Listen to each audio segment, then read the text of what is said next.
Hello everyone, welcome to Techavro. Today in this video I'm gonna show you how to resize your video in CapCut.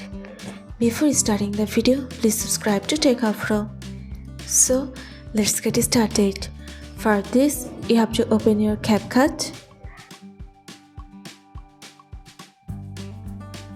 Then select your video. Press on your video.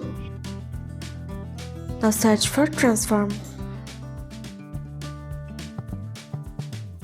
Here it is. You have to press on this. Now here you can see the option of resize. Click on it. From here you can resize your video.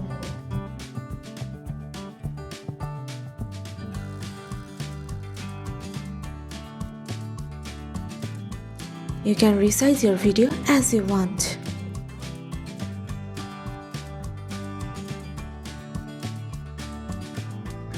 That's it.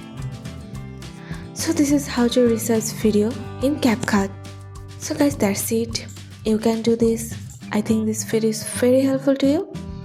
If it was, then give a thumbs up and hit the subscribe button. And thanks for watching.